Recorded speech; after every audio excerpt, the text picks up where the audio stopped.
శ్రీ గురుభ్యో నమః శ్రీమాత్రే నమః. అందరికీ నమస్కారం అండి. ఆగస్టు 19 రాఖీ పండుగ. ఈ సమయంలో రాఖీ కట్టకండి, మీ ఇంట్లో కీడు జరుగుతుంది. మన హిందూ ధర్మంలో చాలా పవిత్రమైన పండుగ రాఖీ పండుగ. తోబుట్టువుల మధ్య శాశ్వత బంధాలను ఈ రాఖీ పండుగ గుర్తు చేస్తుంది. అయితే ఈ పండుగ తేదీ విషయంలో, సమయం విషయంలో కొన్ని సందేహాలు ఉన్నాయి. ఏ రంగు రాఖీ కట్టాలి, ఏ సమయంలో రాఖీ కట్టాలి అనే విషయాల గురించి ప్రతి ఒక్కరూ ఖచ్చితంగా తెలుసుకోవాలి.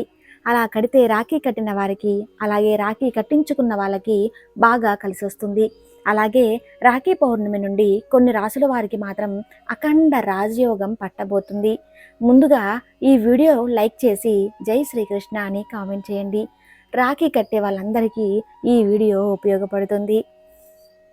శ్రావణ మాసంలోని పౌర్ణమి రోజున రాఖీ పండుగ వస్తుంది. అయితే ఏడాది ఆగస్టు 19న సోమవారం నాడు రాఖీ పండుగ వచ్చింది. పౌర్ణమి రోజున రాఖీ పండుగ రావటం చాలా విశేషం. ఈ రోజున అక్క చెల్లెళ్ళు తమ సోదరులకు రక్షగా, వారు ఎప్పుడూ సంతోషంగా క్షేమంగా ఉండాలని ఆకాంక్షిస్తూ రాఖీని కడతారు. అయితే రాఖీ కట్టడానికి ఒక నిర్దేశిత సమయము ఉంటుంది.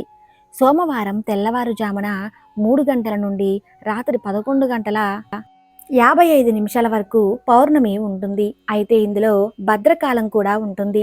ఈ సమయంలో రాఖీ కట్టకూడదు. భద్రుని నీడ ఉన్న సమయంలో మాత్రం రాఖీ కట్టకూడదని అంటారు. ఈ సమయంలో కనుక పొరపాటున రాఖీ కడితే మీకు కీడు జరిగే ప్రమాదంలో ఉంటారు. రాఖీ పండుగ రోజున ఉదయం 10 గంటల నుండి భద్రకాలం ప్రారంభమై మధ్యాహ్నం 1:30 ఈ భద్రకాలం ముగుస్తుంది. కాబట్టి ఈ సమయంలో మాత్రం మీ సోదరులకు రాఖీ కట్టకండి. ఇది చాలా నష్టాలకు దారితీస్తుంది. కాబట్టి భద్రకాలం ముగిసిన తర్వాత రాఖీ కట్టడం చాలా మంచిది. ఆగస్టు 19 సోమవారం మధ్యాహ్నం 1:30 తర్వాత రాఖీ కట్టవచ్చు. మధ్యాహ్నం 1:30 నుండి రాత్రి 7 గంటల వరకు రాఖీ కట్టేందుకు చాలా మంచి శుభ సమయము. ఈ భద్రకాలానికి ఒక కథ ఉంది.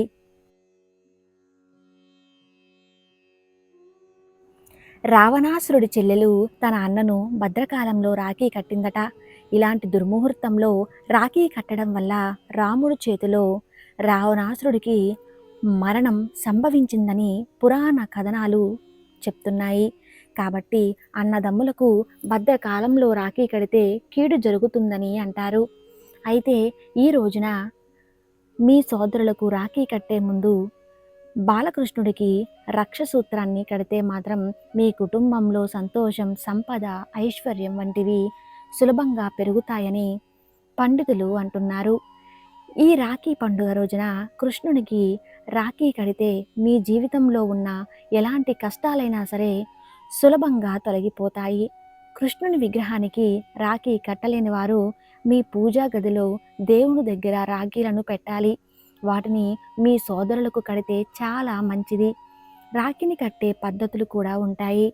ఆ పద్ధతులను అనుసరించి మీ సోదరులకు రాఖీ కడితే మాత్రం మీ ఇంటికి అఖండ రాజయోగం పడుతుంది.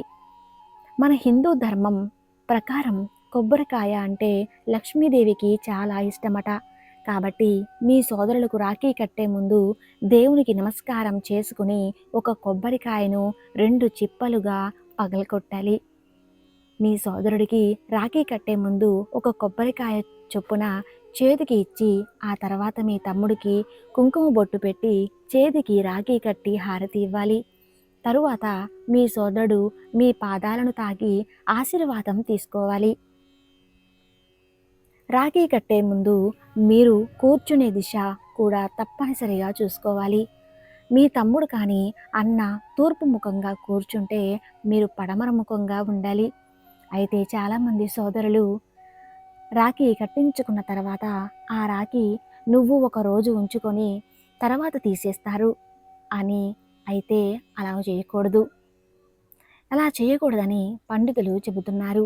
ఈ నెలలో వచ్చే కృష్ణాష్టమి వరకు మీ చేతికి రాఖీని ఉంచుకుంటే మీకు బాగా కలిసి వస్తుందట. ఆగస్టు 26వ తేదీన కృష్ణాష్టమి. ఈ పవిత్రమైన రోజు మాత్రమే మీ చేతి నుంచి రాఖీని తీసేయాలి. కృష్ణాష్టమి రోజున రాఖీని తీసేసిన తర్వాత దాన్ని ఎక్కడైనా చెట్టు దగ్గర వేయండి. లేదా పాల నీటిలో వేయండి. అంతేకాని రాఖీ ఎక్కడ పడితే అక్కడ విసిరేయకూడదు. ముఖ్యంగా మీరు కట్టే రాఖీ నలుపు రంగు అలాగే నీలిరంగులో మాత్రం అస్సలు ఉండకూడదు. ఎందుకంటే ఇది శనిదేవుని రంగులు. ఈ రంగులు రాఖీలను మీ సోదరులకు కడితే మీ ఇంటికి శని దోషాలు కలుగుతాయి. మీరు కట్టే రాగి ఎరుపు రంగు అలాగే పసుపు రంగుతో ఉంటే చాలా మంచిది. మీరు కట్టే రాఖీ 3 దారాలతో కలిసి ఉండాలి. ఈ రాఖీ పౌర్ణమి రోజున అరుదైన యోగాలు ఏర్పడనున్నాయి. ఈ రోజున బ్లూ మూన్ కూడా ఆకాశంలో కనిపించనుంది. దీనితో పాటు జ్యోతిష్య శాస్త్రంలో చాలా పవిత్రంగా భావించే అనేక యాదృచ్ఛికాలు కూడా ఈ రోజున సృష్టించబడుతున్నాయి. ఇన్ని విశేష యాదృచ్ఛికాల వల్ల రాఖీ పండుగ నుండి ఒక నెల పాటు కొన్ని రాసుల వారికి విపరీతమైన అదృష్టం కలిసి రానుంది. ఈ రాఖీ పండుగ నుంచి మేషం, సింహం ఈ రాశి వారికి చాలా ప్రయోజనకరంగా పరిగణించబడుతుంది. ఊహించని ధనలాభాలు పొందే సూచనలున్నాయి. కెరీర్లో ప్రమోషన్లు పొందవచ్చు. ఉద్యోగస్తుల జీతం కూడా పెరగవచ్చు. కుటుంబంలో సంతోషకరమైన వాతావరణము ఉంటుంది. అయితే మీ సోదరులకు రాఖీ కట్టేటప్పుడు ఒక శక్తివంతమైన మంత్రాన్ని చదువుతూ రాఖీ కడితే మీ సోదరుడికి అలాగే మీకు జాతకపరంగా అదృష్టధారి యోగం వరిస్తుంది. మరి ఆ మంత్రం ఏమిటంటే,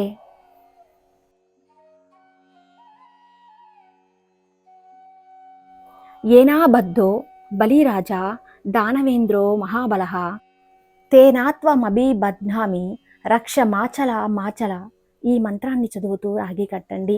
మీరు ఒక పేపర్ మీద రాసుకునైనా రాఖీ కట్టే ముందు ఇది చదివి రాఖీ కట్టండి. ఇక మీకు అదృష్ట ధనయోగం పడుతుంది. ఈ పౌర్ణమి రోజున ముఖ్యంగా ప్రతి ఒక్కరూ ఇంట్లో పూజలు చేసుకోవాలి.